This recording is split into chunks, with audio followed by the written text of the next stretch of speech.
Good morning and welcome to Accessible Cell Phones. Today's webinar comes to you from the Wisconsin Council of the Blind and Visually Impaired. The Council is a private, not-for-profit, community-based organization. Our mission is to promote the dignity and empowerment of people in Wisconsin who have vision loss by providing services, advocating legislation, and educating the general public. There are three of us speaking today, and we are all part of the Vision Services team here at the Council. And the fourth member of our team is actually running the Zoom window. So I'm Jean Kelscher, and I am the Education Program Specialist and a Vision Rehab teacher, and I'll be talking about flip phones. Brent Przenka will present the blind shell phone. Brent is our Certified Vision Rehabilitation Specialist. Smartphones, specifically the iPhone, will be addressed by Jim Denham, the Council's Assistive Technology Specialist. We're going to try and share more of a discussion of the features of each type of cell phones rather than each one talking individually. Today we're going to be talking about three levels of cell phones.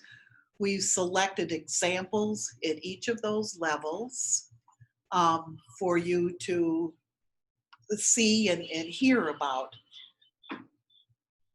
So our three levels of cell phones.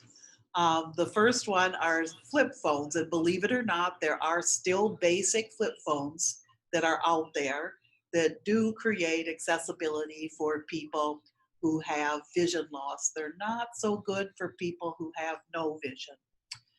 The next type of phone, level of phone that we'll be talking about are specialized phones, and the phone that we're going to feature there is a new one created specifically for people who are blind or have low vision, and that's called the blind shell phone.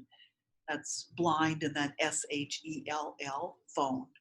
And then the third level of phone, which is what you see a lot of, are the smartphones. And so whether or not it's an iPhone or an Android phone, all of those phones have accessibility features that give access for people who are blind or visually impaired. So we're going to talk more about all of those as we go along. So I'm going to start talking a little bit about the Jitterbug phone. So you can see a Jitterbug phone is a standard flip phone. So it folds up nice and compactly.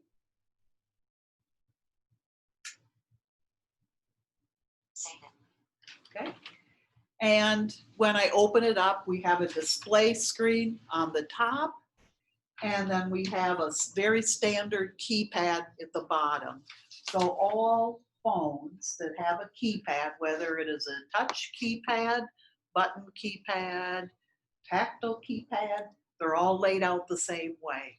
And so once you kind of get that in your head, it makes it easier to know where you're aiming for when you're looking for a particular number.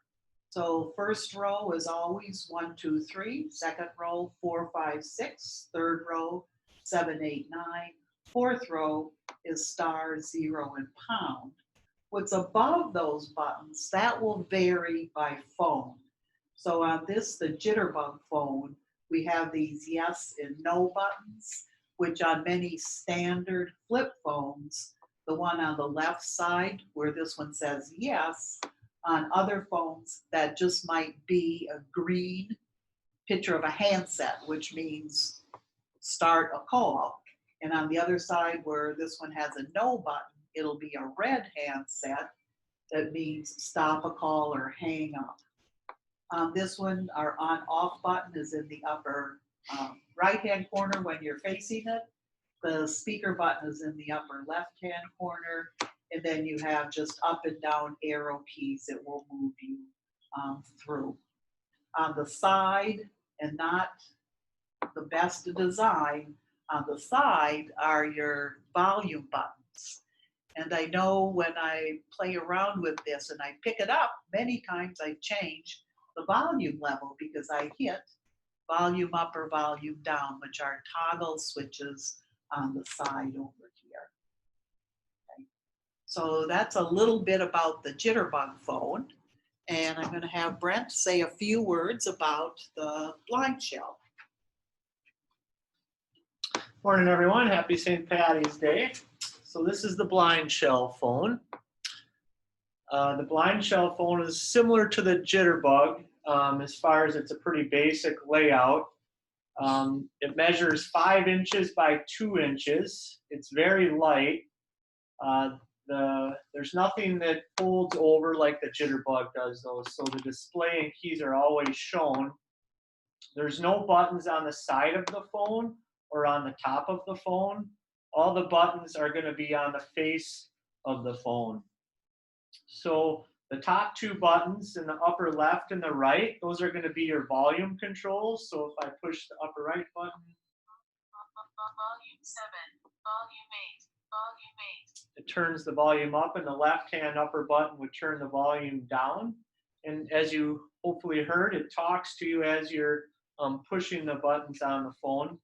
In the middle of the upper part of the phone is going to be your toggle button or your main button that you would use to go through different functions.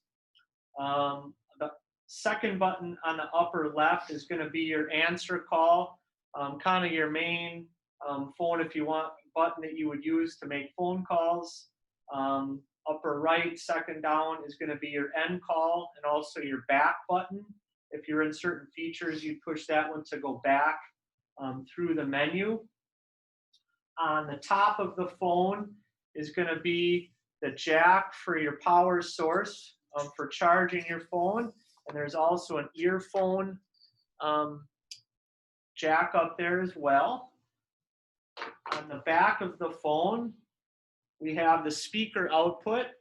We have a camera. And in the middle, there's also an SOS button that you could pre-program a certain number into that you would need to hold down in order to make a call. So you can't just accidentally push it. You'd have to hold it down for a few seconds to make an SOS call to somebody that was pre-programmed in the phone. Now Jim's going to talk about the iPhone.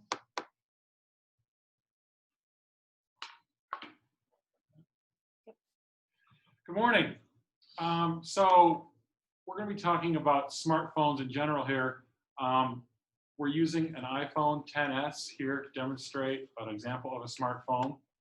And in general, smartphones are going to have far fewer buttons than the other 2 phones which were discussed. The smartphones generally rely on gestures. So the main front of the phone is simply a piece of glass. And the buttons on that phone are what's called virtual buttons. So for example, you can see right now I've got the phone keypad up. There are virtual buttons here. I can touch these virtual buttons and hear those buttons. There are buttons on the sides of the phone.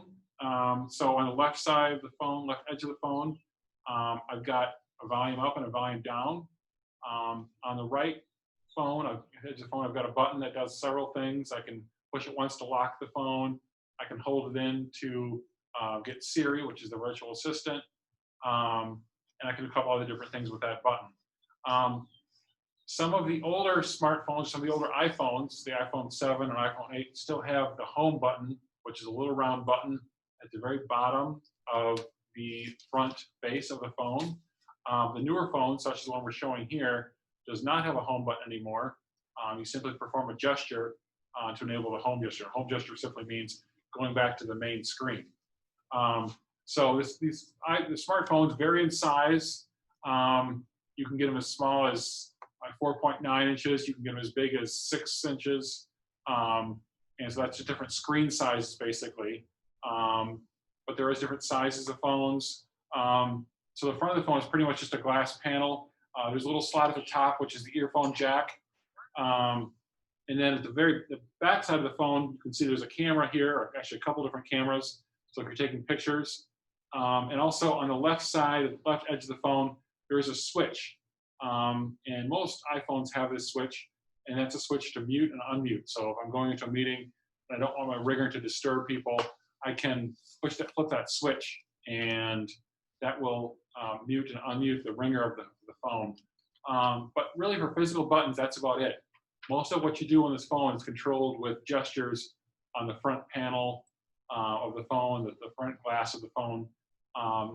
And as a person who is low vision or blind, as mentioned, there are stuff that's built into this phone that will allow us to do it. We'll talk more about that later, but just don't think just because it's a touch screen that it's inaccessible. We'll talk about it a little bit, but it is accessible even though it's a touch screen. And I think one thing to mention about the buttons on the Jitterbug and the blind shell, they're mechanical buttons. And so you have the potential to mark those in order to get yourself oriented. On both phones, the 5 button right on the blind shell does have a raised nub on it, and the same on the Jitterbug. The Jitterbug, the way that they have the nub on that phone, you don't feel it very easily, but it is marked. Both of them, though, have the potential to add a very small tactile dot to them. The thing you have to be careful of on any flip phone, if you mark it, is that you can still close it completely. So you have to be careful about what you choose for a raised mark.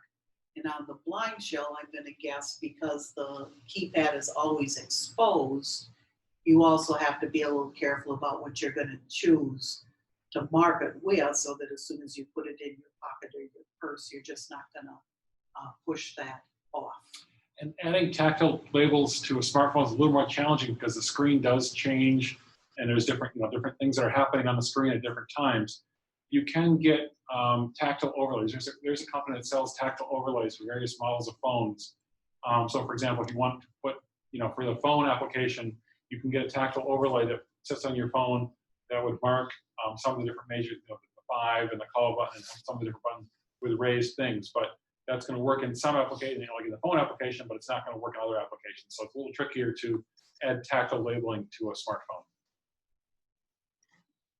Okay. So now we're going to talk about how to make the phones a little bit more accessible for people who are blind or visually impaired. And on the Jitterbug phone has a feature, and they call it Voice Guide. On some other flip phones, it's called Voice Navigation.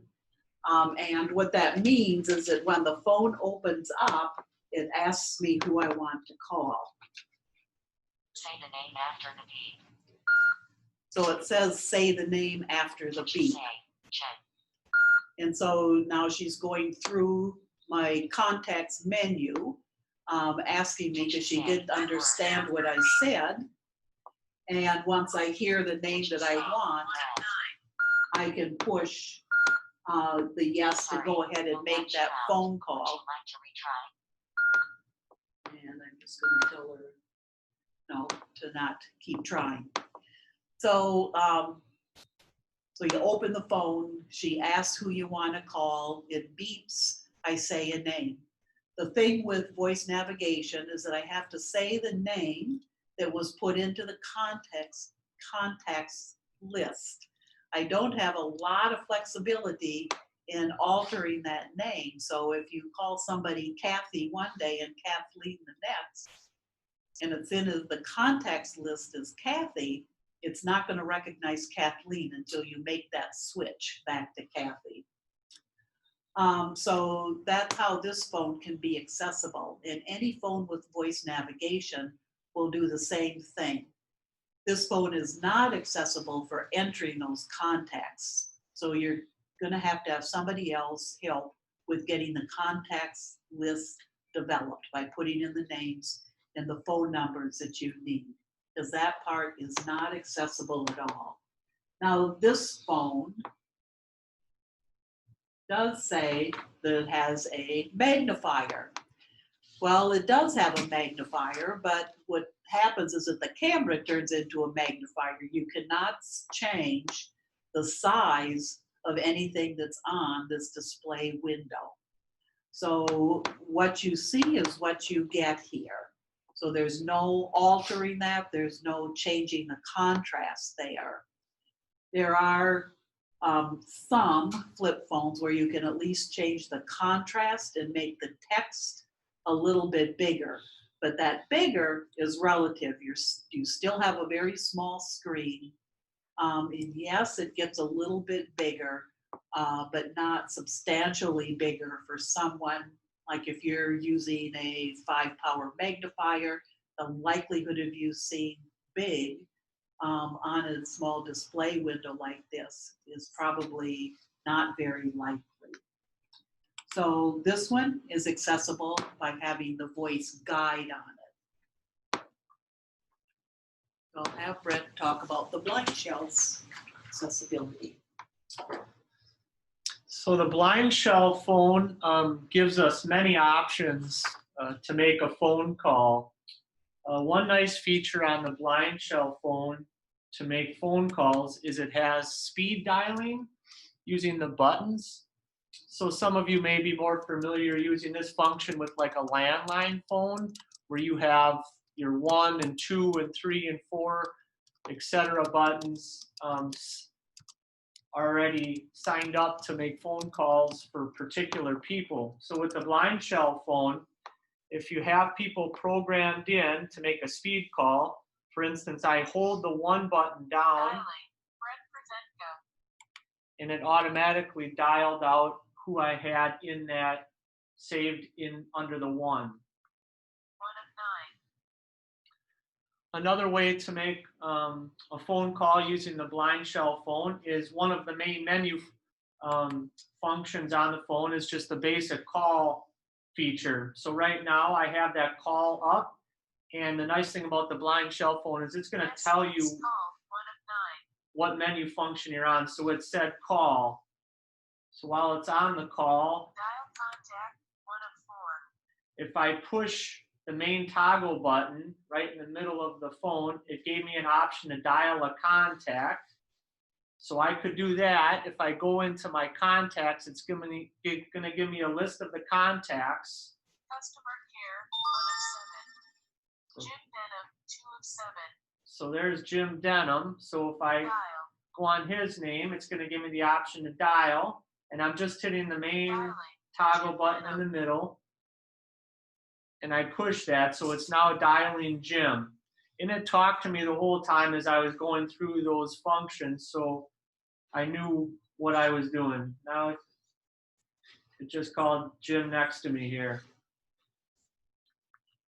So I'm going to hang up on Jim. Don't mean to be rude, Jim, I apologize. The other way we can make a call if we want is to go into our contacts instead of going through the call part function of the phone. We can go into our contacts, scroll through our contacts, and then make a phone call essentially the same way. It's just going through a different avenue to do so. And then the last function to make a phone call on the blind shell is you can use voice dictation on this phone to make a phone call. One thing to note though with the blind shell phone, if you're going to use the voice dictation portion, you need to be connected to a Wi-Fi network. So that's very important to note that if you're going to use the voice dictation, you have to be connected to a Wi-Fi network. In order to use the voice dictation portion, I'm just going to hold either the volume up or the volume down button for a few seconds. I listen after a beep. Call Jim Denham. Call Jim Denham. Dialing Jim Denham. So at first it notified me that it heard me talking to it, and then it asked me to wait till after a beep. So I waited till it beeped, and then I asked it to call Jim Denham. So the blind shell phone does give you some multiple options for making phone calls. I'll pass it on to Jim. The smartphone, specifically the iPhone, and there's, we talk about the iPhone, there are similar features on the Android phones as well. So we're talking about, Apple phones today, but there are some similar features on the Android phones as well. So when we talk about making phone calls, you have numerous ways of doing that. First, one of the most popular ones is with our little friend Siri. So if I simply just hold the button down here on the side, or I can say, hey Siri. So I can say, call Blind Shell. Calling Blind Shell mobile. So I was calling the Blind Shell phone. Turn that up a little bit. There's the Blind Shell. The Blind Shell is ringing. And if I want to hang up, I just do a 2-finger double tap here. Call And, 1 of 9. and it just hung up on it. Just hung up. So using the hey S lady, I don't want to say her name again because I'll activate her again. I can not only make phone calls, but I can also say, hey Siri, what's the weather? It's currently clear and 34 degrees in Madison. Expect mostly cloudy skies starting tonight. Today's high will be 46 degrees, and the low will be 33. Okay, so not only can I can make phone calls, I can also do a lot of other things with the S lady. So kind of similar to a virtual assistant. Calendar. Tuesday, March 17th. So that's one way of making phone calls is using Siri. Also, I've got voiceover here, which is the screen reader that's built into the phone. I can use that to navigate and dial the phone and navigate the screen and call somebody by contact. So if I take the phone and Page 2 of SIG doc. Phone. I touch the 1 will phone, find Recents. 1 of select. I go recents, Recents. Blind Shell. okay? Outgoing. So I hear the Blind Shell was a recent call. I can double tap on the screen and it's gonna call the Blind Shell phone again. So using VoiceOver, which is the built-in screener that's built into all iPhones, I can use that to make a phone call as well. Call 1 of 9. In addition to screen reading, March SIG doc. I've also got screen magnification that I can do here as well. So if I want to magnify the image on the screen, I've got a built-in screen magnifier called Zoom. And I can invoke that and make the screen bigger. And so for people who are notice you're not getting any speech right now, but I can navigate and see this, make the screen bigger. I've also got features here to make the text bold and a number of different high contrast functions for people who are low vision to make it much easier to see the screen and to navigate the screen. And so I can make that pretty big. I can Speech off. I can scroll around the screen and change the magnification window between full screen and window. So I've got a number of different magnification options for making the text on the screen bigger when using the smartphone. Between the phones, there's really lots of different ways that you can go ahead and make a phone call, so that there are choices, and depending on what someone's level of vision is and what they like to learn, any of these phones can make a phone call. Some are just more accessible, fully accessible than others. The Jitterbug is the least fully accessible if we're talking about making a phone call. Blind Shell, fully accessible, and then the smart devices are fully accessible once you learn the sort of background accessibility options of Zoom or VoiceOver.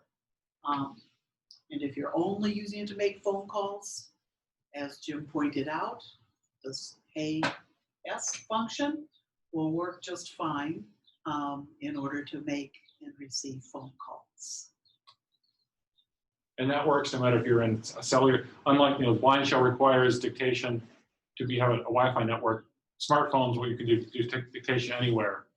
But the one thing I will say about using dictation is, if you're in a busy restaurant, you use dictation on any of these phones, everybody around is going to know who you're calling.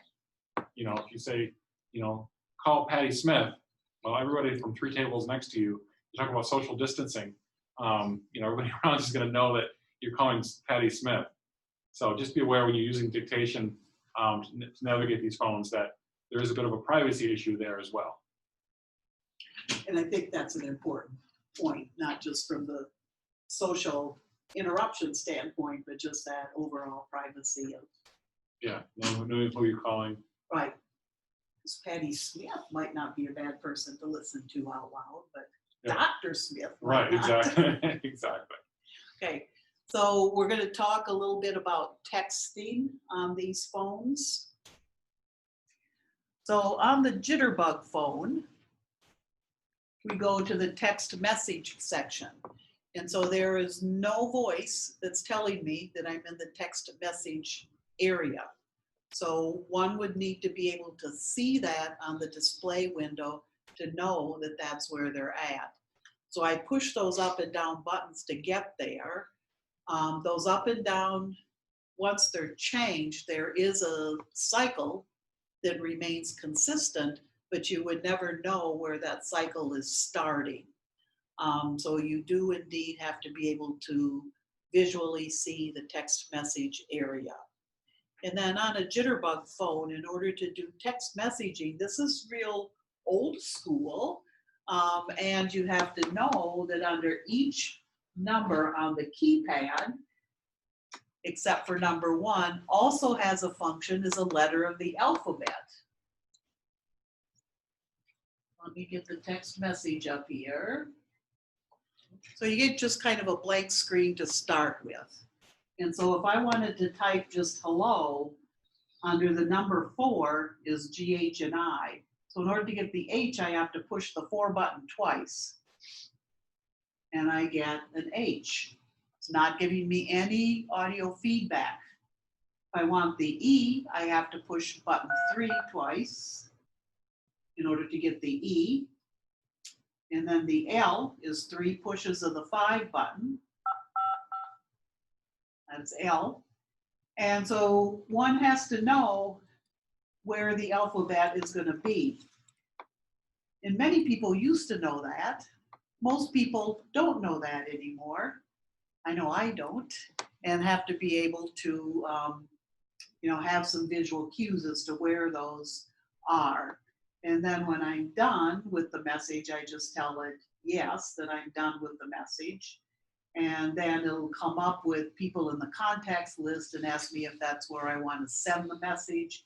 And if it is, then I press yes. If the name that's displayed there is not who I want to send it to, then I use the up and down arrows to move through the contacts list until it gets to the person's name. Or I can just punch in a new number using the keypad in order to send that text. So this is a total visual process with the Jitterbug phone. You get the beeping sound, but that's all that you get if you're texting. In using the blind shell phone for texting, it's a little more accessible than the Jitterbug phone. Probably not as accessible as a smartphone. With the blind shell, you can use voice dictation to send a text. And again, note, you need Wi-Fi in order to do that. To send a text using voice dictation, it's going to be the same buttons we use to make a call, which are the volume up or the volume down. So I'm going to hold that down for a few seconds. I listen after a beep. Send Jim Denham a text. Opening text message for Jim Denham. Please dictate your message. Hello, Jim. How are you today? Question mark.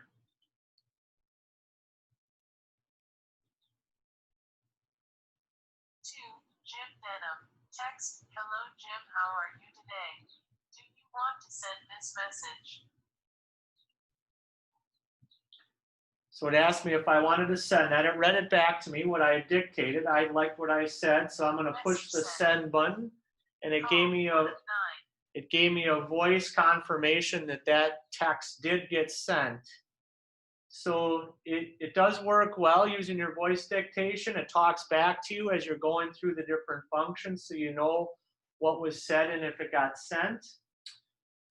Messages 2 of 9. If you wanted to send a text using the keypad, it's going to be similar to the Jitterbug that Gene demonstrated, except it will give us audio feedback as we're pushing our buttons.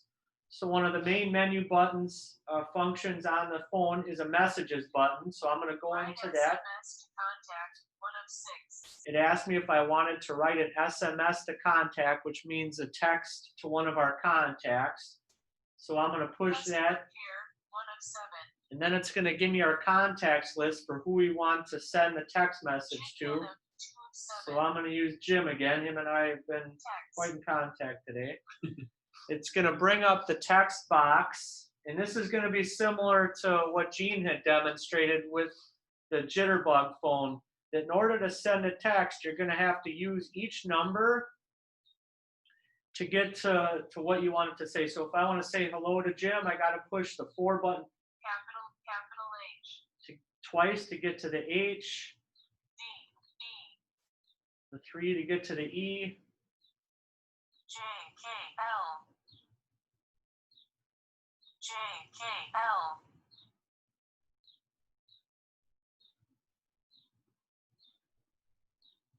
M, N, O. So it typed out hello. Text. Hello. 155 characters remaining to second message.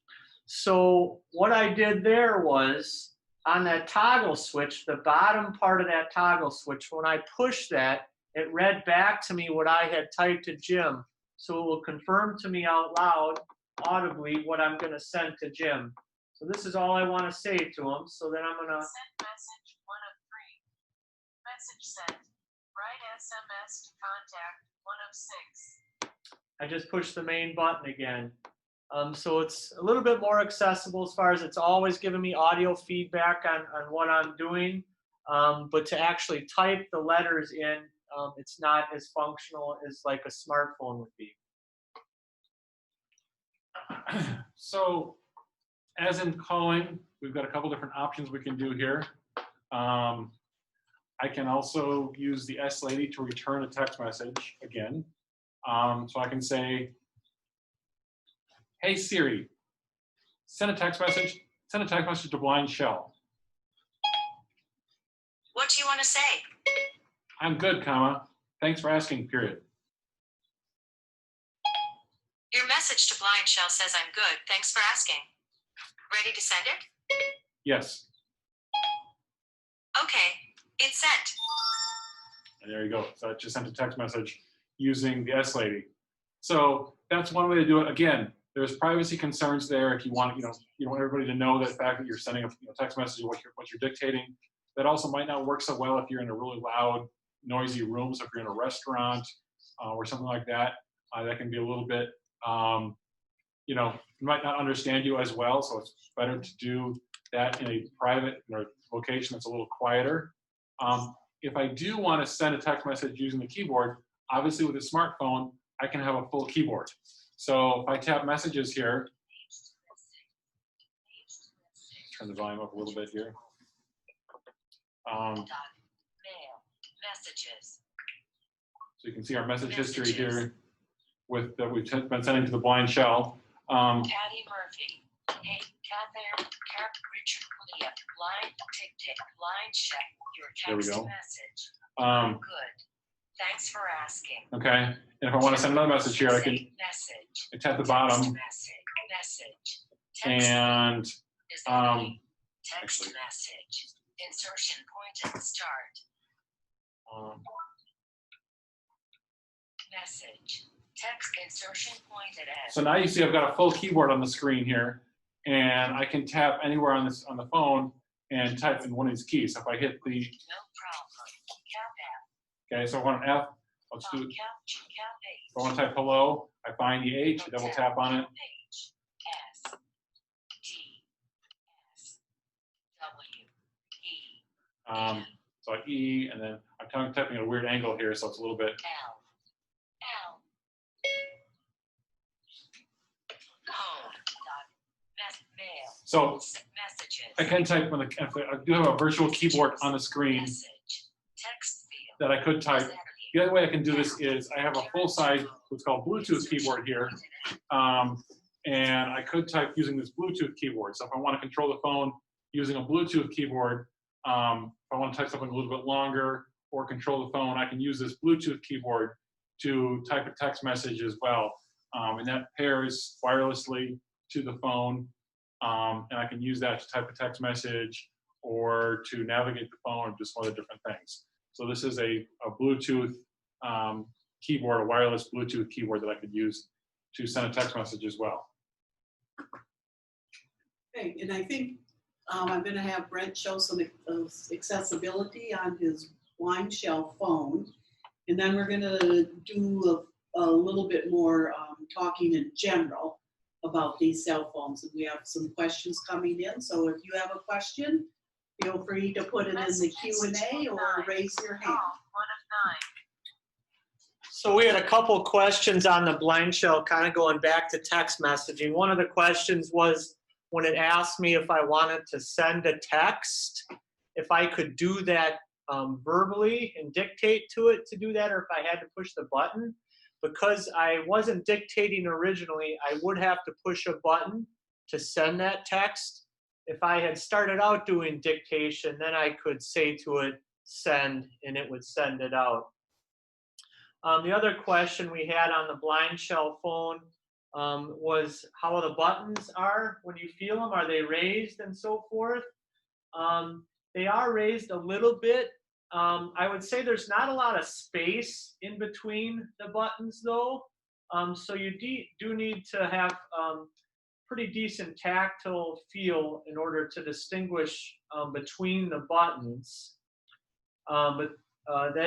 There is a little bit of room that you could put bumps on here if you needed. And then there was also a question, since there's no anything covering up the phone, would it dial out automatically? And there is a way to lock your phone. If you push the star button in the lower left, it automatically locks your phone so that you won't accidentally hit any buttons if it's in your pocket. And then to unlock the phone, you push the star button again.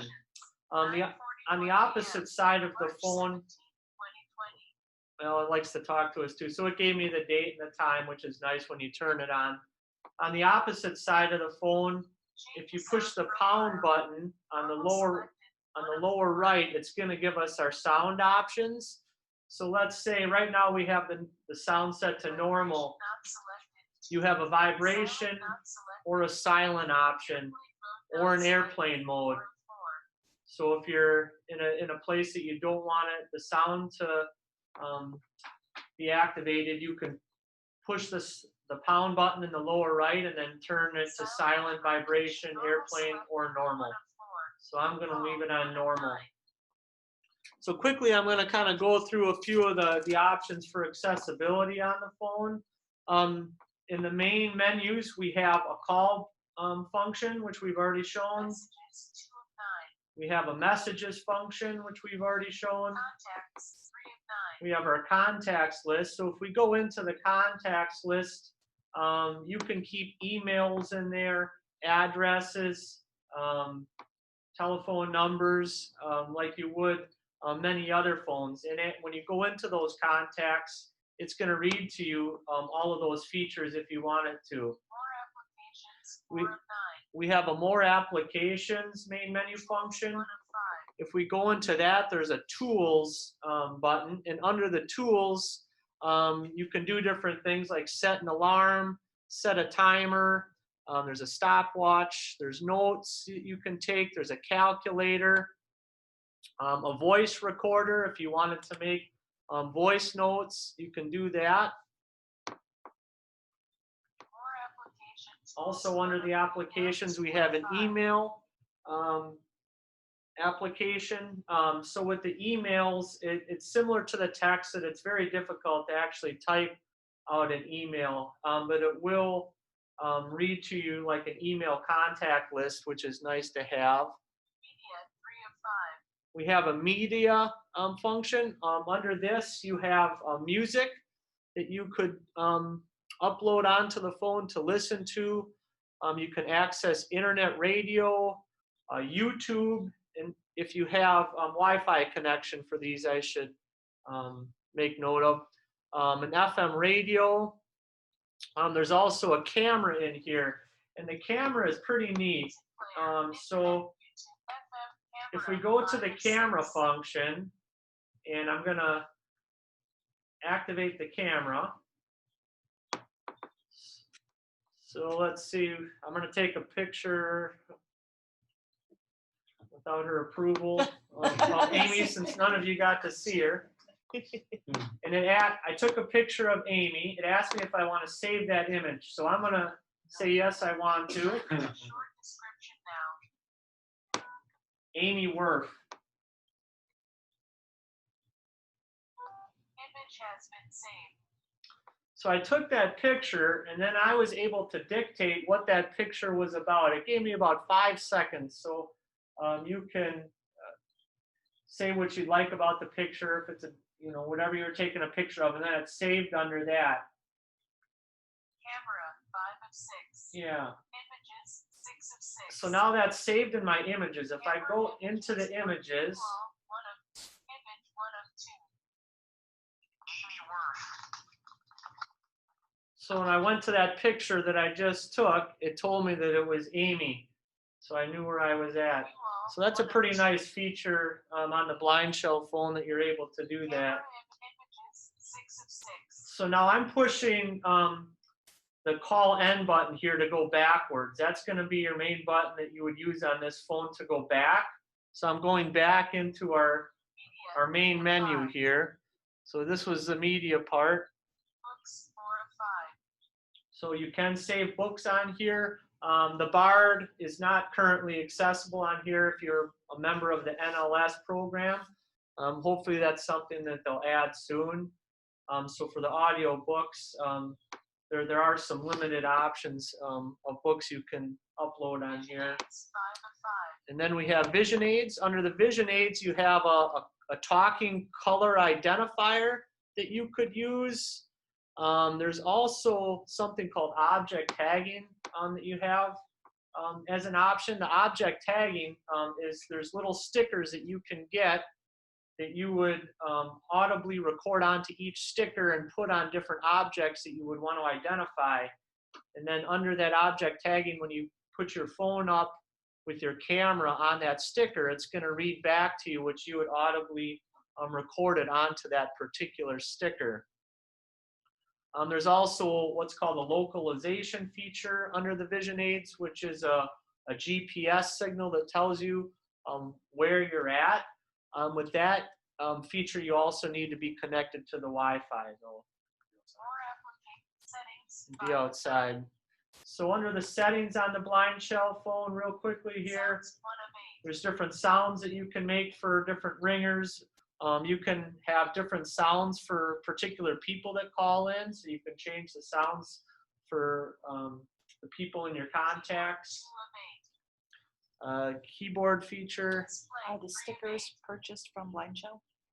Yeah, so we had a question about the stickers for the object tagging. So those have to be purchased separate from Blind Shell themselves. There's different ways that you can adjust the display on the blind shell. Right now I have it. I have it.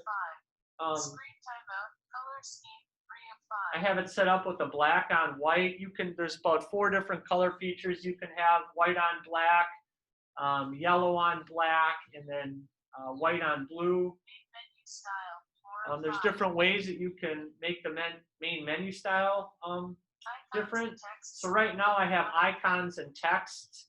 So it's going to show, like if I wanted to make a phone call, it's going to show a little handset on a phone along with call listed under the text. I can have just the text where it would just say call, or I could have just the icon of the phone handset listed. So there's different ways that you can have your display set up.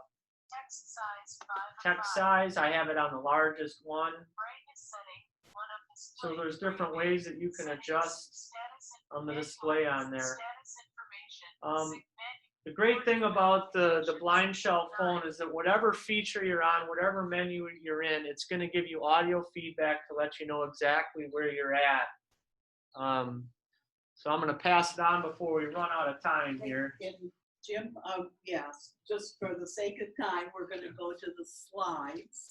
I think probably a generalization though, Jim, is that all the features that the blind shell had and more are available on his iPhone. So things like the color identifier, Yes. changing the font size, changing the contrast, GPS. There is an app on the smartphone. Somebody asked about reading books, and there is an app for both Android and for iOS, so the iPhone, from Bard Mobile, so I can actually read my Bard books, or my books from the National Library Service, right on my iPhone, and I can actually download them right to my iPhone. So it's not a matter of downloading them to a computer and transferring them. I can just download them right to the iPhone and read them. It's a very easy, accessible app and very easy to use. So you're probably wondering what the costs are on some of these things. That's always a good question to ask. And so a flip phone, you can get a flip phone for under $100. So like this Jitterbug phone was on sale at Best Buy, and it actually only costs about $55. So they're relatively inexpensive, but you do have to look for them and look for ones that you know are going to have the voice navigation. They all do not. Okay, blind shell. Yeah, the blind shell phone is $350. You can get it online. There's not as many local establishments that you could go buy it at. You're always welcome to come to the council after April 6th and look at the phone if you wanted to see it. But Vision Forward is the closest, I believe, to us. They could order it from the council. Sure. Well, we can always order it for you. So smartphones, obviously, the cost is really varied depending upon things like how much memory you want on your phone, how big a screen you want on your phone, what do you want the newest model, do you want the oldest model? They start around $250 and go all the way up to $1,200 or $1,500. But you don't necessarily need the very latest with tons of memory. I mean, even the smallest amount of memory is going to hold lots of Bard books and hold lots of apps and things like that. The other thing with smartphones is a lot of carriers, Verizon and AT&T, have monthly plans. So you don't actually buy the phone outright. You pay, $20 a month to you're kind of a payment plan to use the phone. So you don't necessarily have to lay out a lot of money to get a smartphone. You can get it where you just add $20 or $25 to your bill every month to kind of rent the phone, and then after a couple of years you own it. So kind of rent to own type of situation. And so the question often comes up about the free cell phones, and there is a program that still offers free cell phones for people who have lower incomes. And the free cell phone program, the website is listed on the slide. It'll also be on a handout for those of you who would like to investigate that further. You can bring a phone to the free cell phone program, or you can get a phone through the program. And if you get a phone through the program, you do not have a choice in the phone that you get. So that is always the pretty significant limitation there if there's a particular phone that you have your eye on. And so next is just to talk about a few of the considerations for any cell phone that you're going to purchase.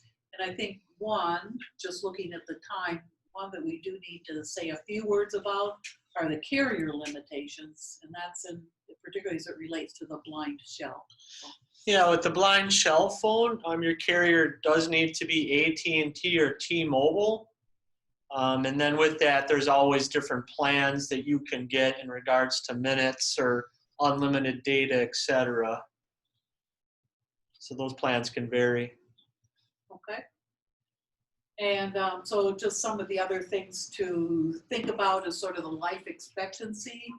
Phones are moving to 5G capability, and you will still see 3Gs being sold, but they're not going to be working for very much longer. And so right now you see a lot of 4Gs, and 5Gs And out there. when we say that, we're talking about this, it can be a couple different things. What that can mean is, you know, third generation or fourth generation. This is kind of the technology that the wireless carriers use to have data communicate with the phone. So 5G is a new generation, so fifth generation of wireless carrier technology that basically means faster data, more connectivity in more spaces. So you'll see that. You'll also see something called LTE, which is just another term for wireless data connectivity. So you just don't get confused with the jargon. It basically means how the phone is communicating with its carrier. You'll see these TV commercials. Oh, we now support 5G in Wisconsin. Well, that means you still have to have a 5G phone to support that. Not all phones are just going to work on that. So it really depends on a couple different things. But don't let the jargon of the phone companies kind of just overwhelm you. Yeah, and one of the other things is whether or not you want your phone to do other things for you. So one of the questions that was submitted ahead of time was a person who has a continuous glucose monitor, and what phones would be compatible with their particular Dexcom device. And so I went online and just looked at that type of device, and they listed all of the different phones that are compatible with it. Unfortunately, the low-end Jitterbug, the Blind Shell are not compatible with it, but almost all of the Androids and iPhones of different versions are compatible with it. Last thing to say, a few words about here is that many of us need to learn how to use these. They're not always intuitive, and some of us are better self-learners than others. And so the first thing is to admit that we need help, and that's okay. And so where do you get help? So here at the council, we do provide both in-house and remote assistance with people who are learning how to use their cell phones. Also, the Office for the Blind and Visually Impaired has a vision rehabilitation specialist. They have them around the state, and so the vision rehab specialists with OBVI are also a resource for you to learn how to use a cell phone. The independent living centers, there's 7 of those throughout the state. They also have people there, many of whom are able to get you started on your cell phone. There are organizations similar to the council that are available depending on the area that you live in. So if you're in the Milwaukee area, Vision Forward is a resource. If you're in the Rockford area, the Center for Sight and Hearing. And if you're up in the Northwest Superior, Duluth corner, Lighthouse Center for Vision Loss is their official name. So there are other places. Senior centers and public libraries will often have classes on cell phones, and they're a good place to give you just a lay of the phones themselves. Often the teachers there, though, aren't aware of the accessibility options on these phones. So some are more willing to work with an individual to figure it out, and some of them are not as willing. But they're often a good place just to learn a little bit about the overall basics. And that's the same with smartphones as well. Is, you know, a lot of people, you go to a Verizon store, you go to an AT&T store, or to an Apple store, and they can help you get the phone. If you're using a smartphone, they can help you get the phone set up, but they may or may not know about the accessibility features of the phone. You may say, hey, I need voiceover. They're going to say, what's voiceover? I need Zoom. They're not going to quite know what that is. So they might be able to help you, if you're using a smartphone, might be able to help you get the phone basic setup, but they may not know about the accessibility features of the smartphone as well. And I would add that we're always available, so any questions you have on your current phone, or if you're looking to purchase a phone, we're always available to answer any of those questions. Answer questions, provide training, like Gene said, we can provide training either in-house or remotely, or where you're at. We're happy to help you and figure out what phone is best for you based on your situation. So Amy, are there any questions in the Q&A box? We answered most of the questions. There was a question, does Android have a Zoom app like the iPhone has? Yes, there is screen magnification for the Android. I think it's just called Screen Magnifier. But if you go under accessibility, under Android, there should be some screen magnification options, yes. And we answered the other ones, one particularly about the phones, which phone service carriers carry each phone. So we've answered that as well. So the resource slide are just the web pages for these. Those of you who were curious about the Blind Shell, their website at blindshell.com has some excellent videos on it that does show all of its features. And so I encourage you to go there and check out those videos if that's something that you are seriously considering. The one thing I forgot to mention was on the Blind Shell phone itself is they have all their instructions audibly listed in the manual. So you can go to the manual and it will read out loud to you audibly all the instructions for it. Just to thank you all for giving us an hour of your time and learning a little bit about accessible cell phones. My thanks to Brent and Jim for sharing their expertise, and thanks to Amy for running all the logistics. This is her first time running all of that, and she's done an excellent job. So I will send the slides and a handout along with a link to the archived webinar, and that should be done by the end of the month. And the archived webinar will allow you to listen again or to share it with family members if you're thinking of doing this. And so just a message, as all other places around the country, coronavirus has quickly changing our everyday lives, and it's also changing our lives here at the council. So the council's doors will be closed. We are working and will gladly take your phone calls and respond to your emails. The Sharper Vision online store is always open and orders will continue to be shipped. We'd like you all to take care, stay healthy, follow guidelines from the Department of Health or the Centers for Disease Control and Prevention. I hope you all find a 4-leaf clover as soon as spring comes our way, and that it gives you the best of luck for the rest of the year. So thanks for coming.